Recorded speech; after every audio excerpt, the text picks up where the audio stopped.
I am putting up a question. Discuss the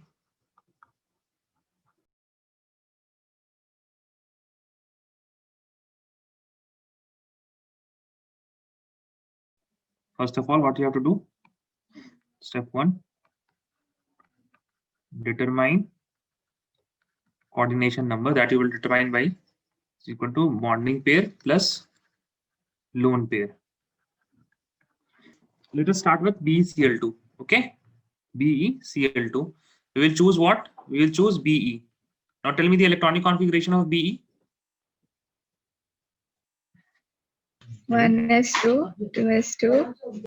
1s2, 2s2. Correct?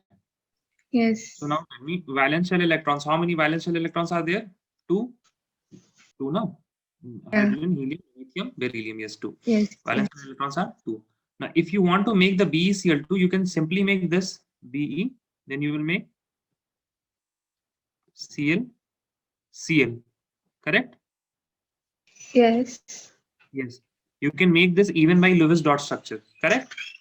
Yes. Yes. Now what you will say? You will tell me number of bonding pairs. Bp is equal to how much? 2 plus lone pair 0. This is equal to how much? 2.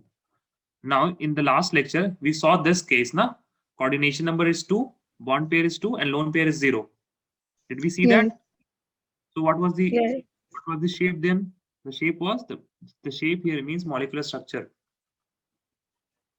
Molecular. It was, I think, linear. Yes, this will be linear. Now next, moving on.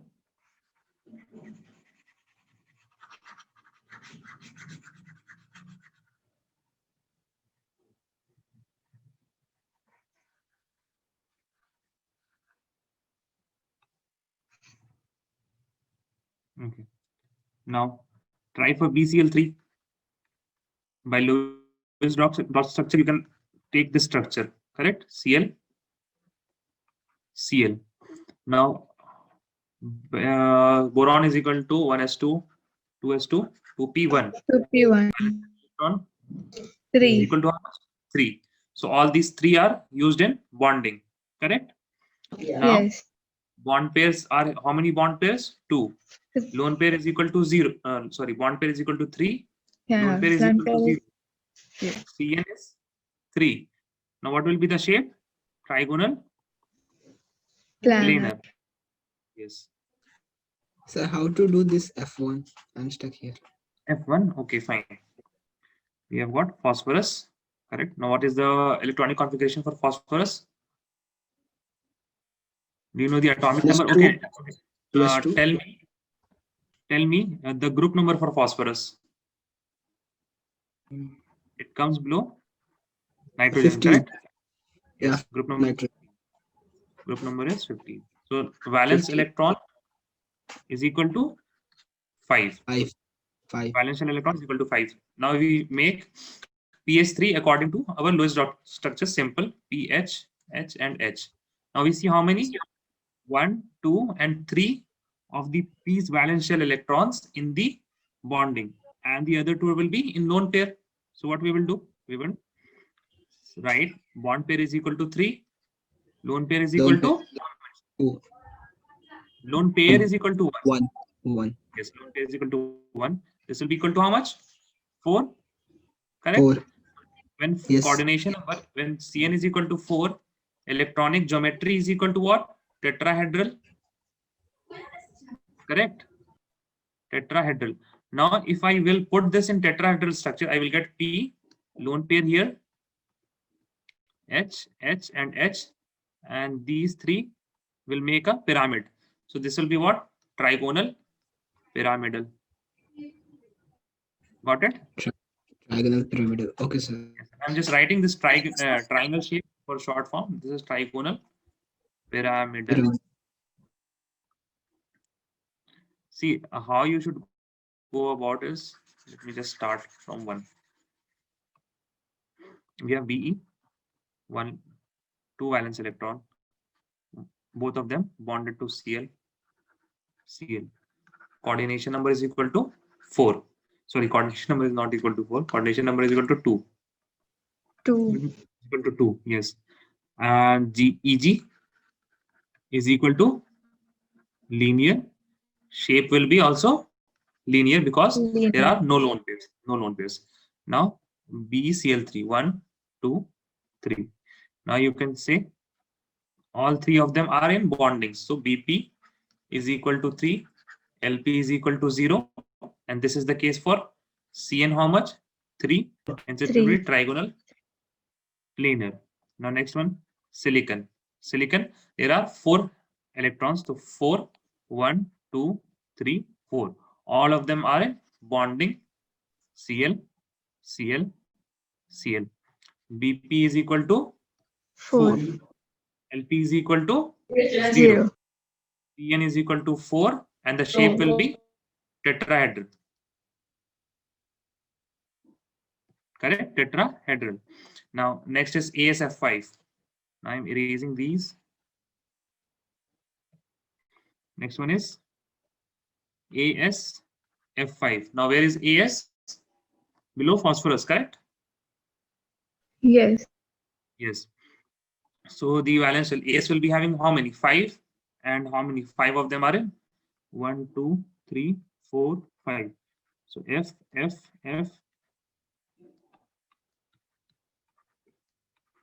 All 5 are taking part in bond formation. So BP is equal to 5. And LP, no lone pair remaining. So LP is equal to 0. This is for coordination number 5. And coordination number is 5 and lone pair is equal to 0. We have what shape? Shape is equal to trigonal bipyramidal TBP. Correct? Correct, Mariam? Yes, sir. Yes. Okay, now next is H2S, sulfur. How many? There are 6. So 1, 2, 3, 4, 5, and 6. Out of these, there are how many bonding pair? Bond pair is 2. equal to 2, and lone pair is equal to how much? 2. So the coordination number will be equal to 4. Now 4. when bond pair is equal to 2 and lone pair is equal to 2, the shape will be bent. Shape will be Bent. Sir, bent. Correct? The last one, which is XCF4. Xe. How many valence shell electrons? It is in the 18th period, hence how many? 8. So 1, 2, 3, 4, 5, 6, 7, 8. Correct? 8 of them are in.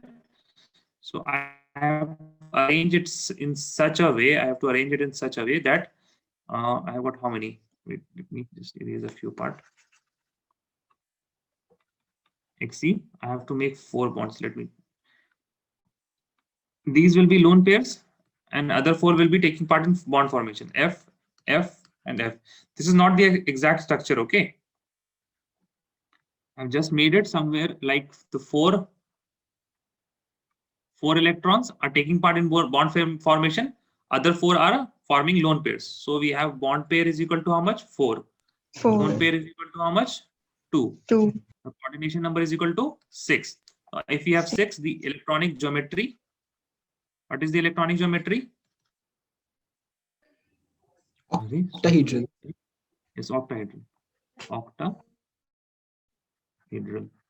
Now, what is the shape?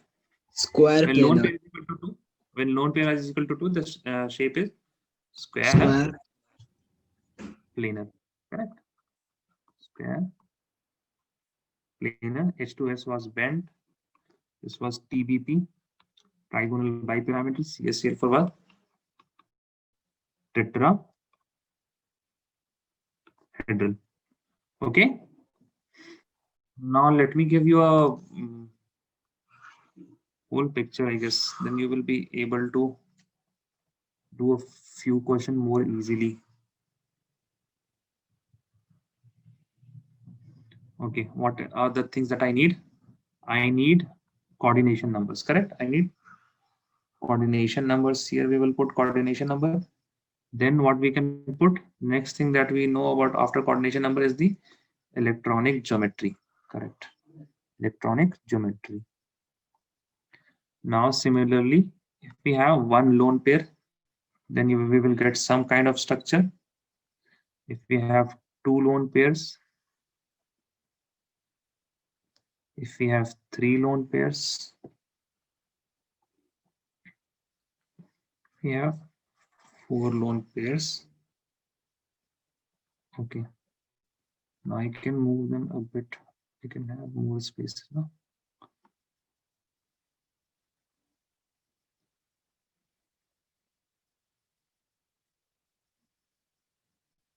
Now, how many coordination number we saw? We saw up till 6. 6. So this is 0, 1. Sorry, this will be 2. We start from 2. This will be for 3.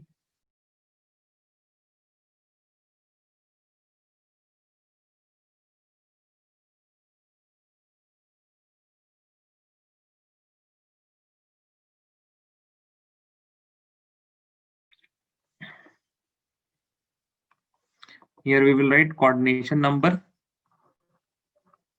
Here is what? Electronic geometry. Electronic geometry. And this side are shapes. But here lone pair is equal to 1. LP is equal to 2. LP is equal to 3. And LP is equal to 4. We will not need this case. 1, 2, 3, 4. We will need one more. So the electron, oh, this will not be here.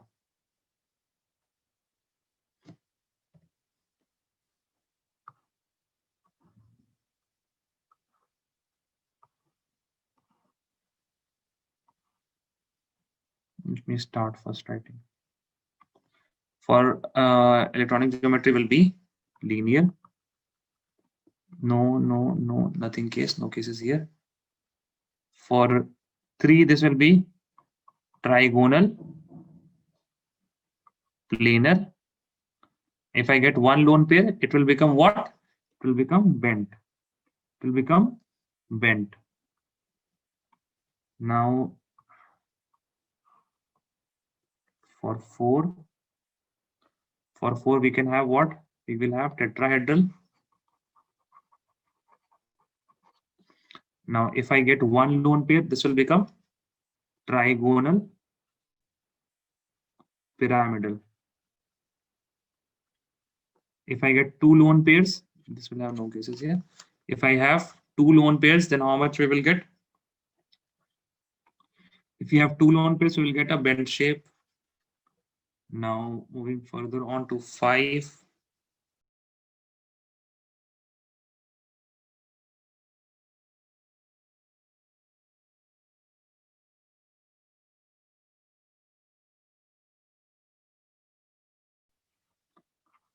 By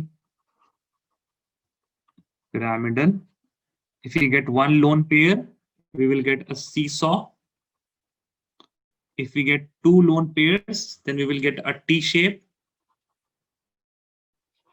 If we get three lone pairs, we will get what? Linear. Now for the last one, 6, it is octahedral. If I get what? How many lone pairs? One lone pair, then this will become square, planar. If I get two lone pairs, then this will become what? It will become square, pyramidal. If I get three lone pairs, it will become T shape. If I get four lone pairs, this will become what? This will become linear.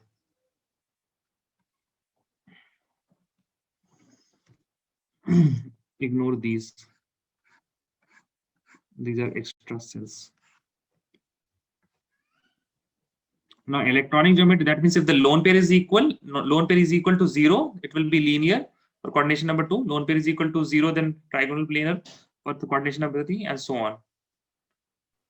on. Moving on to this, let me erase this.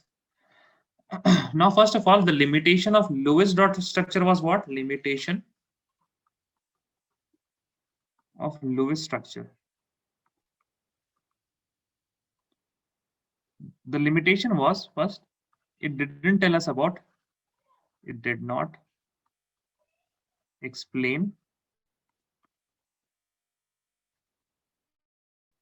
formation of bonds. Correct? Second, it did not explain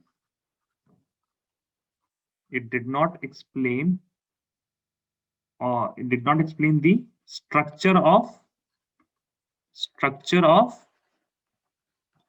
structure of molecules. Correct. It did not predict the structure of molecules accurately. Third point, it is about the pi bonds and different types of bond, but that will come in the later section. Now, the limitations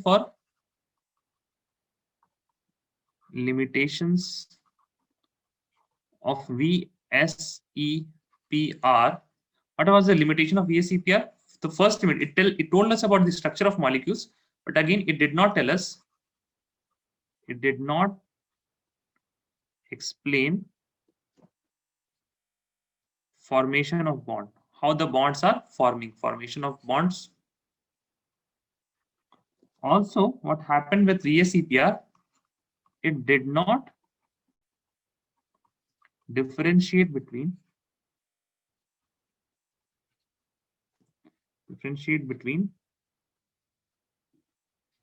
single bonds and multiple bonds. Now, these were the limitation of VSEPR and Lewis dot structure. Okay.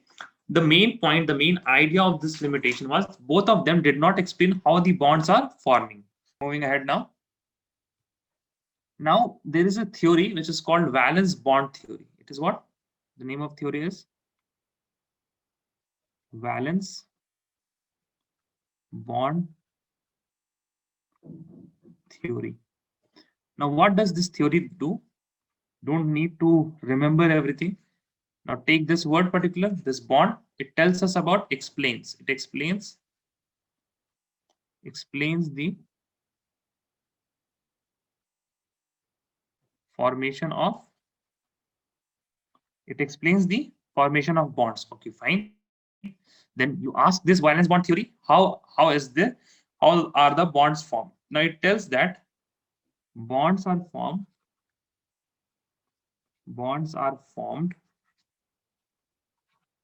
by overlapping of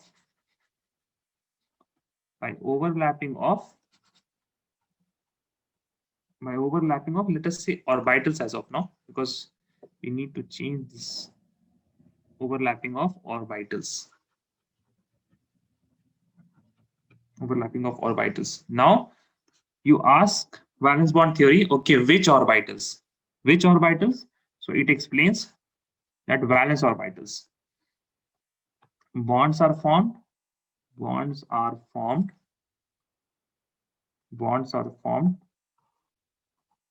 by the overlapping of valence orbital. What are valence orbitals? That means valence orbital are those where the valence shell electrons are filled. Valence orbitals. Okay. Then what valence orbital? It said that how should this orbital be? Half filled valence orbital, and the bonding orbitals. To make a bond, you need two elements, and those two elements orbital should overlap, and the overlapping orbital should have half filled orbitals with opposite spin. Now, another thing is that by overlapping of orbitals, what do we form? We form a covalent bond. Covalent bond is formed by this overlapping of orbitals. This is a particular theory. Now, what does this theory means? Theory means that we can explain, we can learn about this, the theory, what are its rules, how should we predict, then after learning this particular theory, we will be able to predict the types of bond. We will be able to predict the types of bond. For example, if I take an orbital, let us say this orbital is of an atom A, this another orbital is of atom B.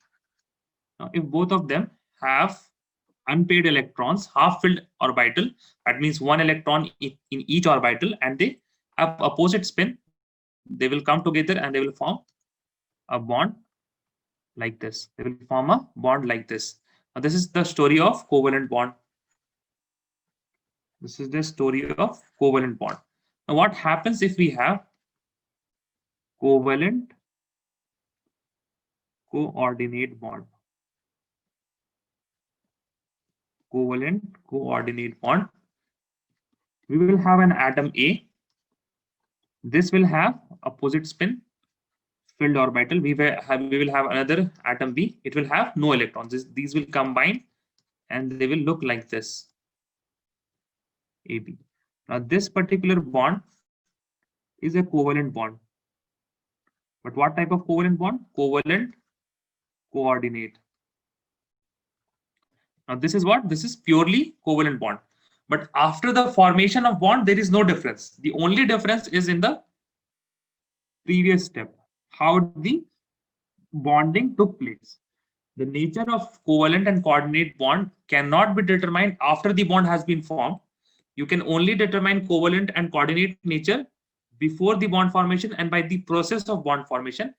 In a covalent bond, we will have half-filled orbitals with opposite spin from both the elements. But in covalent coordinate bond, what we will have a fully filled orbital and a vacant orbital, and they will combine to give us covalent coordinate bond. Now, one more thing is important to write is that this theory was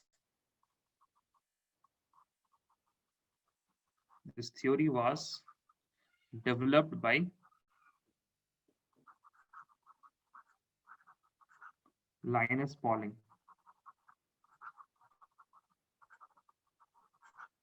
Linus Pauling, winner of 2 Nobel Prizes. 2 Nobel Prizes. I guess he's the only one who has won 2 Nobel Prizes. Linus Pauling. And he was also one of the, what I can say, most prominent figure in the modern chemistry.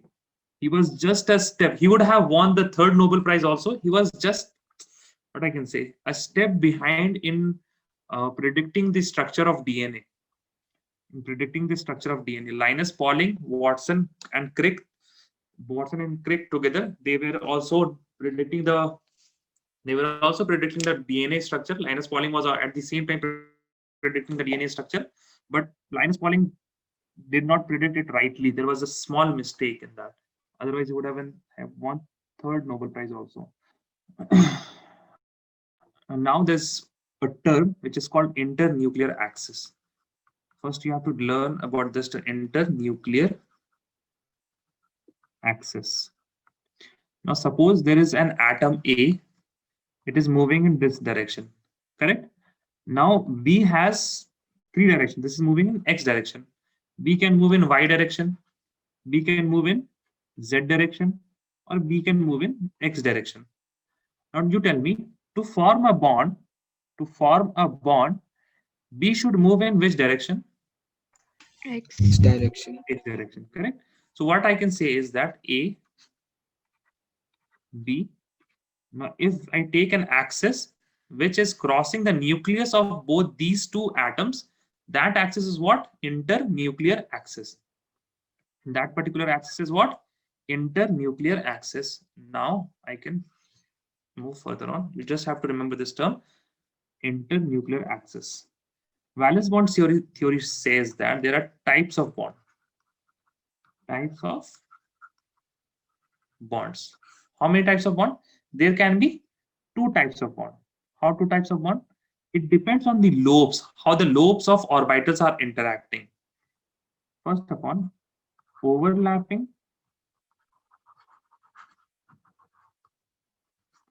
of lobes of orbitals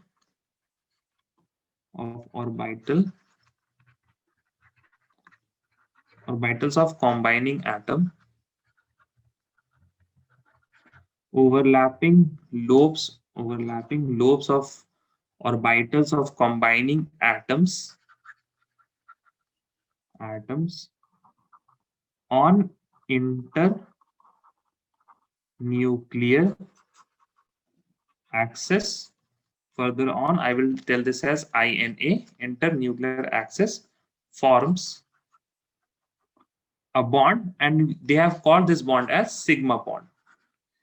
Now the next thing is above and overlapping of same things. You can write the same things. Okay, I have to write this down again. Overlapping of, write this down with me. Overlapping of lobes of orbitals of combining atoms above and below internuclear axis forms pi bond. Okay. Now let us look at the orbitals that we have at hand. S orbital. I can say this is the shape of p orbital is this. The general shape of d orbital is this. And if I say the number of lobes, for S is how much? We have done this exercise earlier also, 1. The number of lobes in P is equal to 2. Now this will be equal to 4. Correct? Now what I will do, I will take an S orbital. Let me just differentiate this here, make a part. I will take what? I will take an S orbital. I will take another S orbital. Correct? I will join them. If I join them by the internuclear axis, what I will get? This type of overlap. Correct? Now, the next thing is if I join this plus this, then again what I am getting? This kind of overlap. Now, but what if I do this plus this will give me this kind of overlapping. Correct? So I can say that I can see if one lobe are meeting, that means this is forming sigma via the internuclear axis. But here, if one lobe is meeting the another lobe, then again, okay, sigma. This is again sigma, internuclear axis. Now what happens here? This is the internuclear axis. This P is here, this other P is here. They are combining above and below. Moreover, above and below, there are how many orbitals? 2 lobes, correct? When 2 lobes are interacting, what we are getting is a pi bond. So I can say interaction between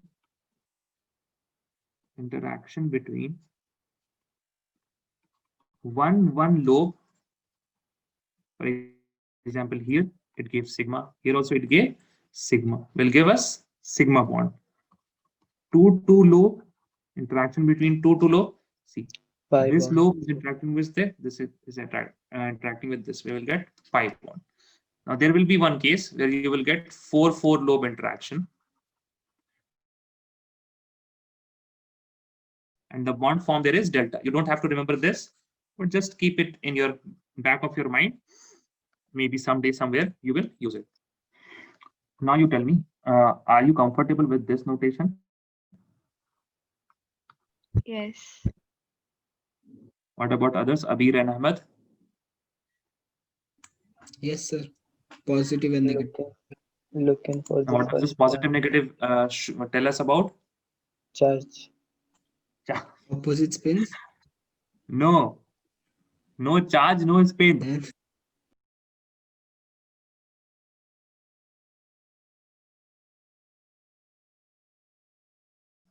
Do you So remember same in the quantum numbers, we said that the electrons and the orbitals, they can be assigned by wave function? Yes, sir. Correct? Wave function. So this is nothing So but the what wave up is positive and lower is negative. no, if something is a wave, it will be like this. Let us say Yes, sir. a wave. This is a wave. Now this is the positive side. This is the negative side. Yes, sir. Yes, sir. Correct. That is. Yes. It is just the phases. What do you call this phase? Na? You should be learning the wave nature SHM in your physics. Yes, yes. Uh, We just so these are learned the phases: positive Harmonic phase motion. and negative phase. Okay, positive phase and negative phase. Now you will tell me. Now I'm erasing this. Okay, I'm erasing. Keep this in your mind. We will deal with this whole wave function thing in the molecular orbital theory in detail. But for now, you tell me if I make positive, negative, plus positive, negative. Now what will this do? Positive, positive will constructive.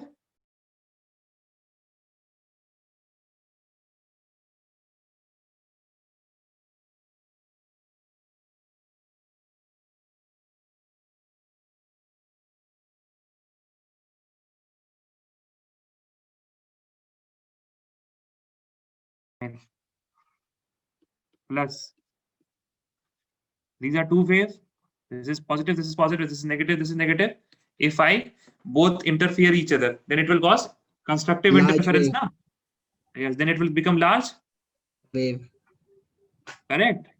Yes, sir. The same thing. Yes, sir. It is the same thing. Fine. Now what is this? Sorry, delete. Constructive. This positive, both are constructive. So what will happen? They both will form positive. Sorry, this is negative. It's a big wave, right? Yes, Or big two- wave. We will look at the big wave, how they are formed. But as of now, we are just overlapping them. And we will call it what? Positive. This is Constructive. constructive in physics. We will call it positive Positive. overlap. Positive overlap. We will call this positive overlap. Correct. Now from starting, I can now start with positive overlapping. Positive overlap. How positive overlap can take place? If I take S of plus and another P of plus, this will be minus. This is plus and this is plus. So this will be positive overlap. Now another case can be of positive. This is negative. These two are coming together like this. This will again give us what? A positive overlap. This is also a case of positive overlap. Another overlap is the one we saw earlier, positive, negative. If we add these two, what we will get? We will get a positive overlap. Now tell me, what is this negative? It is what? Charge. This negative is charge. No, sir. No, it's What is it? Negative wave. A phase. Phase. It is what? Phase. Yes. It is a wave. It is a wave and it is the phase of wave. Never say it charge. Okay. So these are the three cases. Yes, tell me. Nothing, sir. Okay. This is positive overlap. Wait a second. Don't copy now. Now there will be similarly a negative overlap. Negative overlap. Now what will negative overlap do? It in your physics terms, it is what? Destructive. Correct? Destructive. So for example, if I have a plus here and I take a p orbital of negative sign here and positive, the direction is now changed. What I will get? I will get a positive, negative. Correct? Now this area will get blank. This area will get blank for positive one also and for the p orbital also. This is called what? This is negative overlap. Another case of negative overlap will be from p orbital like this. Positive, negative. This will be positive, this will be negative. And when they will interact, what will happen? There's one lobe, another lobe. Now this particular, the overlapping area, they will It will blacken out. It will blacken out. It will disappear. And this will be what? Negative. Another example for, if I say a positive, negative, this will be negative, this will be positive. If they overlap, then it will become like this. Positive, negative. Now this area will blacken out. Negative, positive. Okay. Now the next case, that will be of third case, that will be of zero overlap. How zero overlap can take place? If I have a S like this and a P in this direction, positive and negative. For example, this is positive. Then what will happen?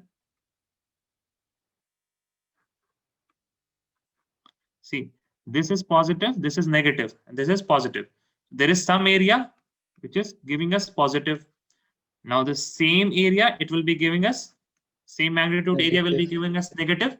So in total, the net result will be what? Zero overlap. The net total result will be of zero overlap. Similarly, if I have something like this, plus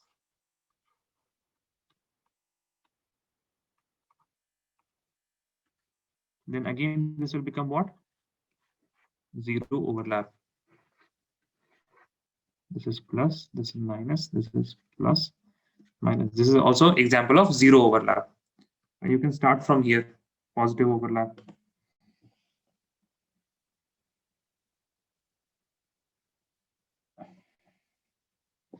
Now, one thing that you can add in positive overlap is that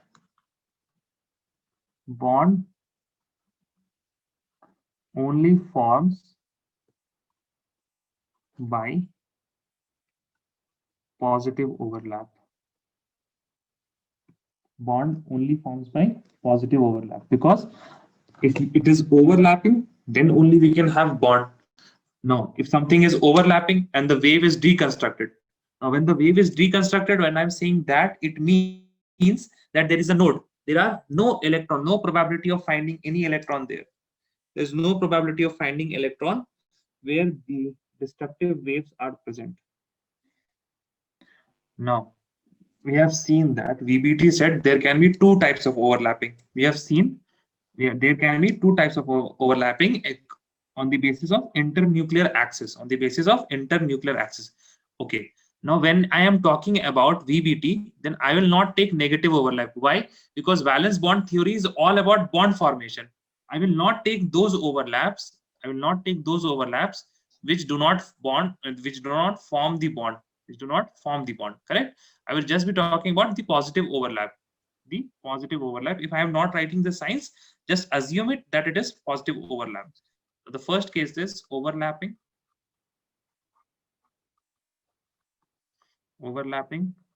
on internuclear axis. It is also known as head-on overlapping. Head-on overlap. First case would be for S overlap.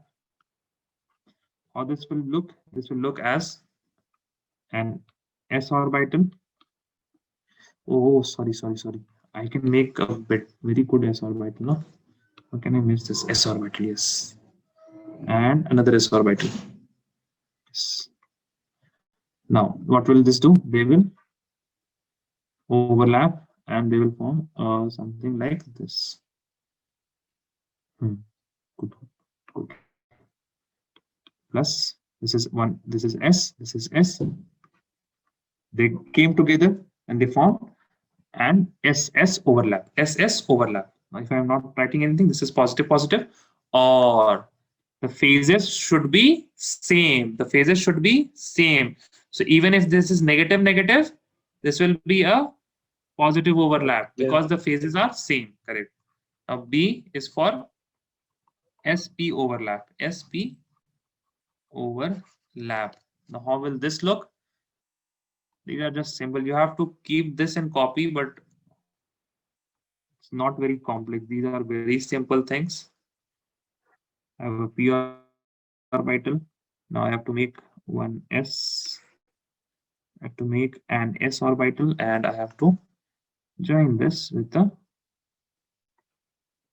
p orbital, as simple as that. I'm not writing anything.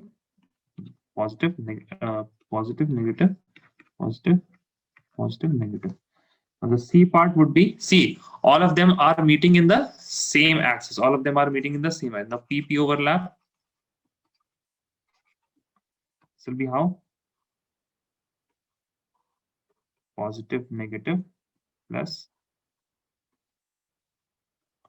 positive, negative. See, internuclear axis, internuclear axis. Keep that in mind. And also what I'm seeing here is one lobe is interacting with another lobe, one lobe with one lobe, one lobe with again one lobe.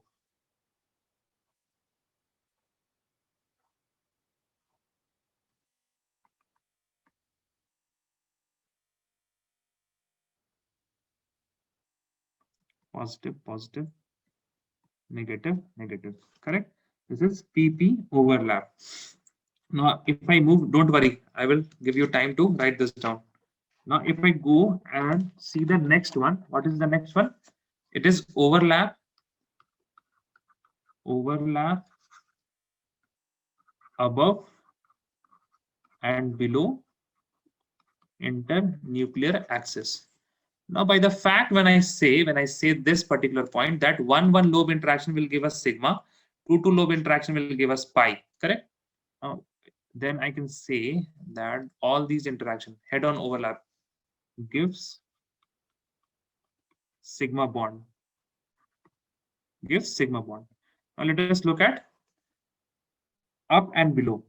Now up and below, then that means two things. That means two lobes should be present. Two lobes should be present. So I will start directly with PP overlap. Why? S has only one lobe. PP overlap. S has only one lobe. Hence I am starting with PP overlap. How this particular overlap will look like is, now this is positive, this is positive, this is negative, this is negative. If I give an overlap to them, they will look something like this, negative, negative. Now, this is just in your syllabus, but also remember PD overlap for this up and below. It will be something like this, positive, negative, plus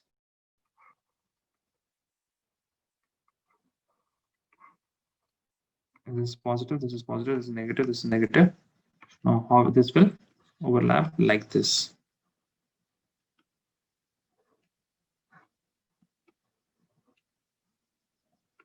Correct? This will be, and this leads to, this is called as lateral overlap leads to pi bond formation. Now, if you want to look at delta bond formation, just have a look here. Delta bond formation.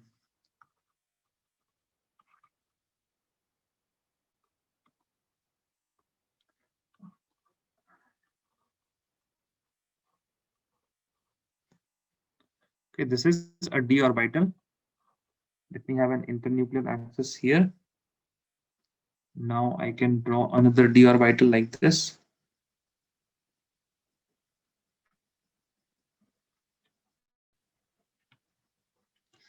Okay, now this particular is interacting with this with this, this with this, this with this. So there are how many lobe interaction? 4 lobe interaction. And 4 lobe interaction, they are up and below the internuclear axis. This is INA, internuclear axis. This is INA, and hence 4 lobe interaction forms delta bond. S orbital and px orbital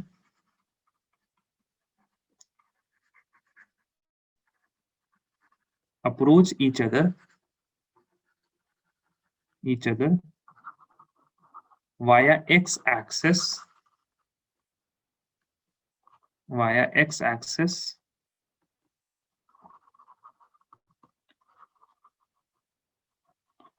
comment on the type of bond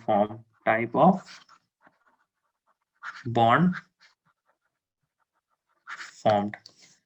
Options are no bond formation, and B is sigma bond, C is pi bond, D is none of the above. Now, let us see. Now, let us see. First of all, what we will do, if you are given such type of question, you will draw the axis via which the two orbitals are approaching each other. This is x-axis, and this is the internuclear axis for us now. This is the internuclear axis. This is x-axis. Now, as we know, s orbital, it is not biased, correct? It is not biased towards any axis. It has the same shape, spherical shape, to any axis. Even if this was y-axis, we would have drawn x like this only. But now, if I write px, I will write it like this, correct? And now these two are approaching, and hence we will get a head-on overlap of this kind. And we have seen this is a positive overlap. This is a positive overlap leading to sigma bond formation. Sigma bond formation. Okay. Now next question is,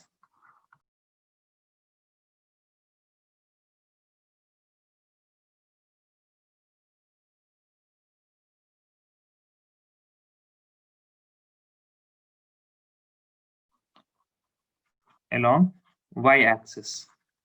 Now tell me, what type of bond formation will take place? Do this in your copy. First of all, what you will do? You will draw y-axis, correct? Then you will make a px in according to that particular y-axis, and then you will draw an s orbital. You will combine both of them, and you will see what type of overlap it is getting. Let us see.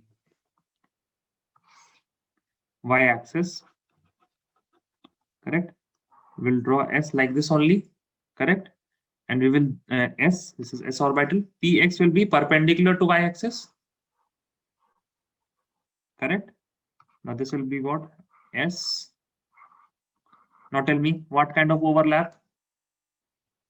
Zero. Zero Neutral. overlap. Zero overlap. That means what? No bond. Okay. First of all, what we have some atomic orbitals. Let us say these are the atomic orbitals. AO.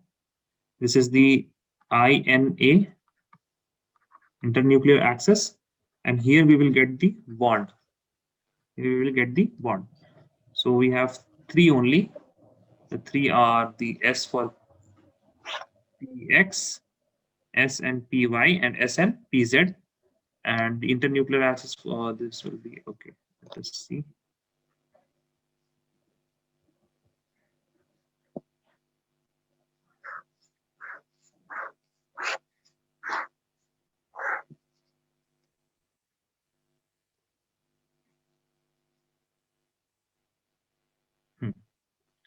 I can start S, S, S, PX, PY, PZ. Now we saw earlier that when PX was coming from x-axis, it made a sigma bond. Now when PX was coming along the y-axis, it made no bond. Even if we say this is z-axis, now also the z-axis is also perpendicular to the x-axis. Hence again this will be no bond condition. And if x, y, z. If x, then sigma, y, no bond, z, no bond. Now, if we move next, let me just arrange this. Yes. I can do one thing, I can delete this. And I can have this area whole for x. This will be now y. If this y, the py and ina are same, we will get a sigma bond. Otherwise, we will have x or z, then we will get no bond. Correct? Are you correct now? Yes, sir. Yes, sir. Okay. Now you tell me for this PZ. Z will give me what? Sigma bond. Sigma bond. Y and X will give me what? No bond. No bond. Correct? If I ask another question. px and px along x-axis. Now draw the x-axis, make the px bond. Now tell me about what type of bond can you see? Sigma bond. X-axis, Yes, sir. Sigma bond. sigma bond, right? This type of structure will get like, okay. Now Abir and Ahmed, you will tell me px and py along x-axis. Draw and tell me. No bond. No Zero. bond, correct? This will be giving us no bond. No bond. Now, if I take another example, that will be of px and px along y-axis. Now make this and tell me, what can you see? Pi bond. Pi bond. Very good. Pi bond. Yeah. Okay, so I can make a few conclusions here. I can make a few conclusions. When same p orbital approach via same axis, x, x, x, this give me what? Leads to sigma bond. Sigma Correct? bond. When the p orbitals of different orientation, when two p orbitals of different orientation, they approach in any direction, they will give me no bond. Correct? Because if I take px and py, this will give me this. Because all of the p orbitals are what? See, what happens is like this and like this. Now, if you just align them, then they will become like this. So there is no bond interaction. No bond interaction, that means there will be no bond formation. Now, the third conclusion that I can get, if same p orbitals, px and px, same p orbitals approach along different axes, either it is y-axis or z-axis, then they will give me pi bond. Now let me just write this down. The first point is,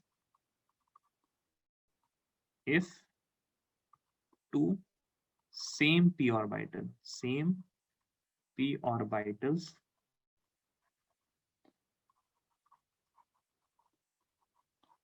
approach via same axis, it forms sigma bond. If two same p orbitals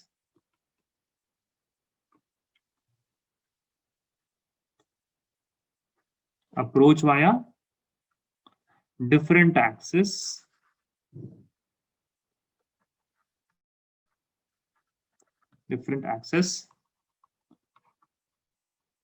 it forms pi bond. If two different p orbitals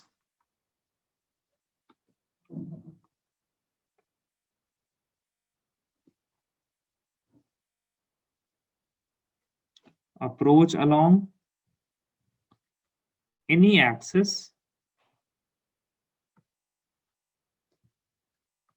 it forms no bond. Okay, now there is some postulate of VBT, correct? You don't have to remember this postulate. There are some conclusions from the postulate that you can remember. The first one is, according to VBT, according to valence bond theory, the first bond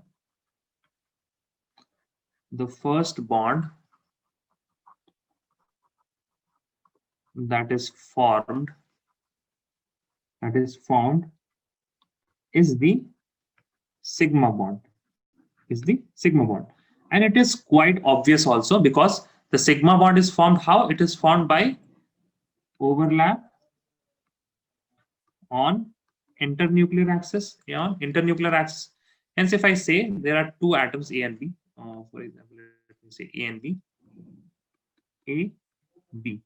If they are meeting in an internuclear axis, the obvious point is they will first overlap the, for example, p orbitals. Then only they can do a lateral overlapping if they come more closer, correct? So this is a kind of obvious thing.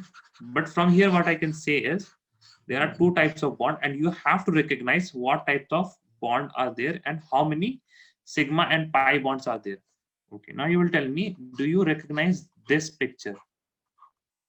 What is this? Benzene. Benzene. Benzene. Now tell me number of sigma bonds in benzene and number of pi bonds in benzene. 3. See, this structure was benzene. Okay, now I'm just writing it like this.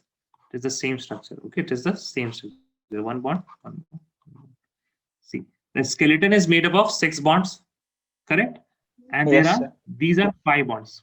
Fine. So if I write like this, A and B, then you will say this is sigma.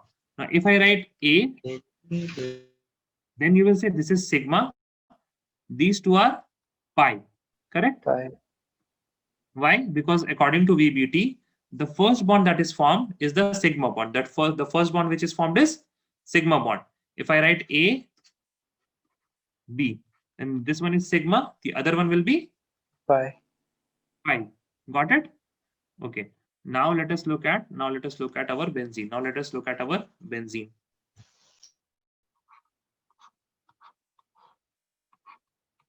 Okay. So is Now it I will 6 say. sigma bond and 3 pi Yeah. bond? Now sigma how much? 6 6. And pi. and 3 pi. 3. Okay, this is also wrong. Which one? Don't you know that there will be hydrogens now? Yes. Oh, okay. Not really. 12 sigma. Jane ki Jane. This is the And 3 trickiest question that someone can give you. This is the trickiest question. What they can do? You have to just recognize how the structure is. Correct. So the Yes, basic sir. knowledge that you have to gain is the first bond that will be formed with a sigma bond. Varnit. Okay, now it's fine. There will be sigma bond, the first bond. The next bond will be formed will be pi bond. Okay. So there are 12 sigma, 3 pi. Second point is according to VBT, rotation around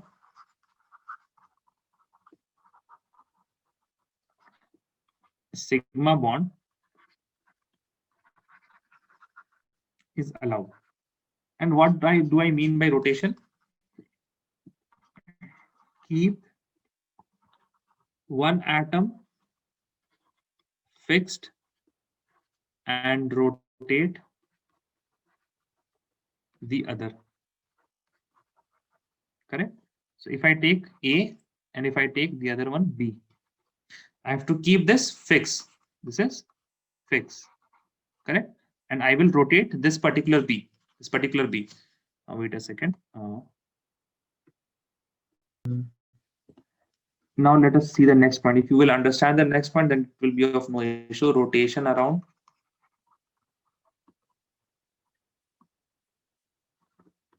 So pi is it bond. like tying a ball in the monkey Yes. fist? Yes, Monkey if you fist. fix a bulb now, then you can Yes, sir. move the bulb, but one of them is fixed. The same is this is for pi bond. Rotation around pi bond is not allowed. Not allowed. Now why is that? Because if I have a pi bond like this, correct? If I keep this fixed,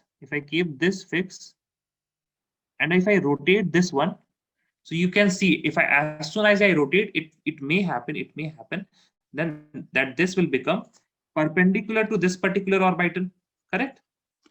Can you make a diamond with your index finger and the thumb? If you take your index finger and the thumb of both of your hands, you can make a diamond kind of thing. Yes, sir. Diamond you can make. This is a pi bond, Yes, correct? Your index finger is one lobe, the thumb is other lobe, and these are combining. Okay. Now, as they are touching and you are forming a diamond, they are in a pi bond. Now, as soon as you keep one fixed and rotate the other, the pi bond breaks. So now I will use this. Remember, we will use this thing. Rotation around pi bond is allowed. We will use this in organic chemistry. Okay, in organic chemistry. Okay, sir. Now, next point that I want to tell you is about the strength of bonds.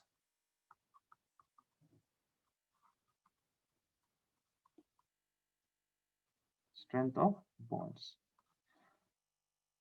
Now it is given according to VBT. According to VBT, what does it say? That sigma, the sigma bond strength is greater than that of pi. Why? Because sigma has effective overlapping. Effective overlapping, correct? Now, what is effective overlapping? That is effective overlapping. Effective overlapping depends on two. What? Size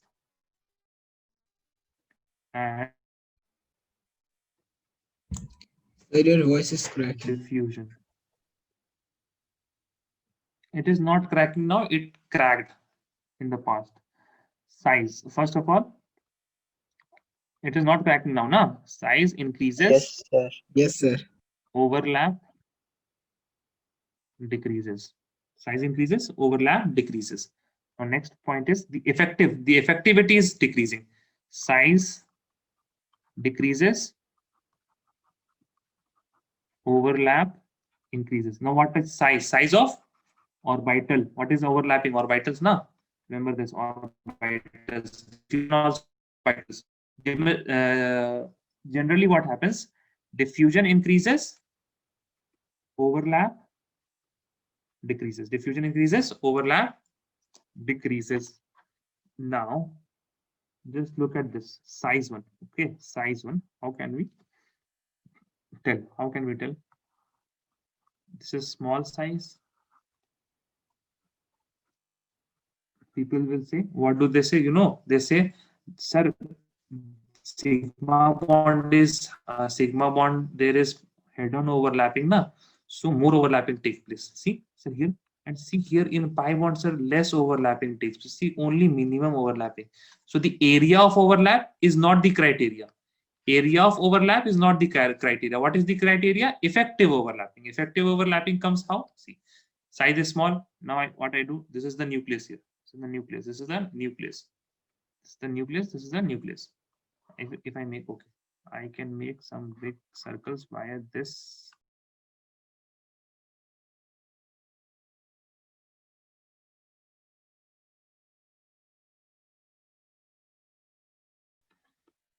Now, what happens here? This whole particular area is not so much under the influence of the nucleus.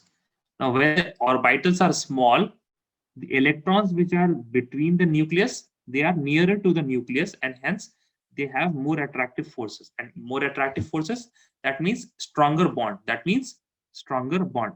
And for diffusion, I don't think I have to explain, because we have seen diffusion of orbitals S to P to D to F. Correct? This type of diffusion takes place. Now, this was the about strength of bond. If you have to compare, these are the two things: size of orbital and diffusion. If you have a question regarding strength of bonds, then you will see a case strength of bonds. You may have to compare atoms of or orbitals of different shell. So what you will look here? You will look here is that of size. And if n is lower, how do you determine size? Principal quantum number lower, that means size is less. Now you tell me, 1s, we have a overlapping, we have a bond between 1s and 1s versus 2s and 2s. Now you tell me, which one will be stronger? 1s. 1s will be stronger, correct? Now, then another thing, different shell or same shell.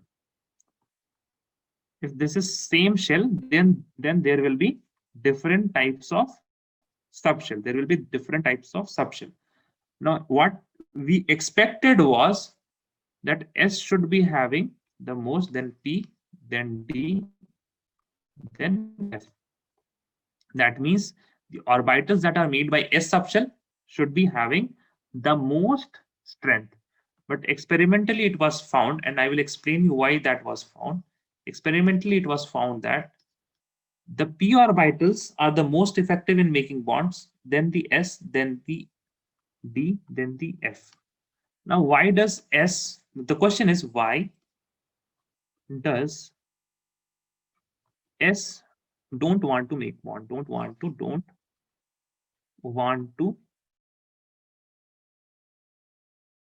make bond?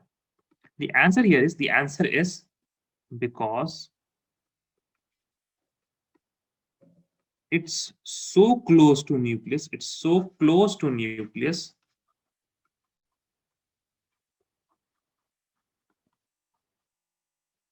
the nucleus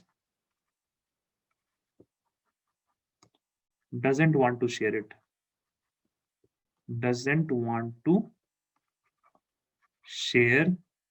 it, and you will learn in p block element a term which is called inert pair effect.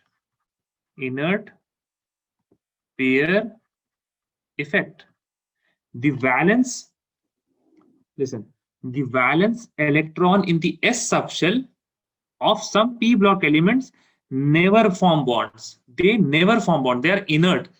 Why they are inert? The reason is this only, because they are so close to nucleus that the nucleus does not want to share it. Hence, if somebody is not wanting to form bond, then obviously the bond strength will be obviously what? Less. Hence, the next that comes in mind is P. And P has the greater strength, then the S, then the D, then the F, if it is of same shell. If it is of different shell, then we will look at size. Okay, now I had to start hybridization. I ended in a very good point. Let us do a few questions. You have to compare, okay? You have to compare 1s, 2s, 3s. What will be the order? A, B, C. Another question is 1s, 2s, 2p, 2p. Next question is 3s, 3p,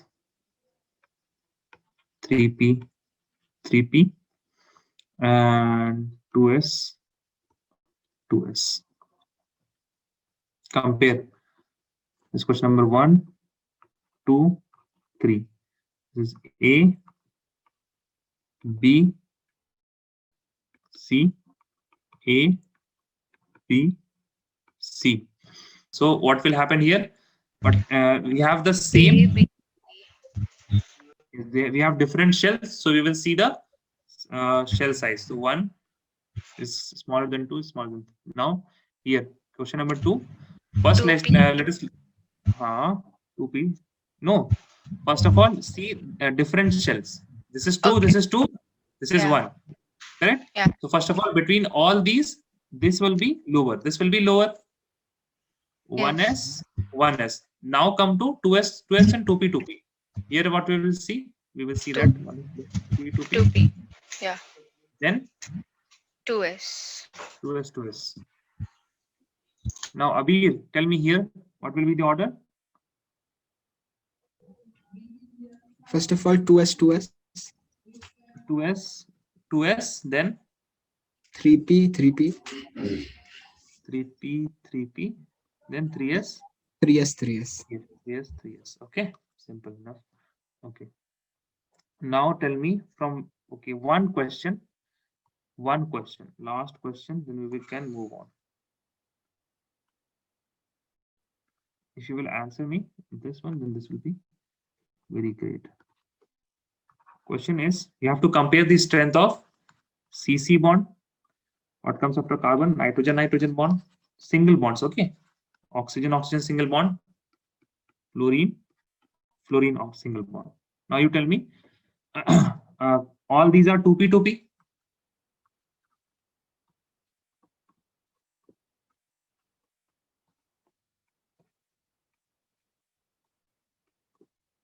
Correct? Yes, Yes, sir. sir. Yes, sir. Or these are 2p2p. Correct?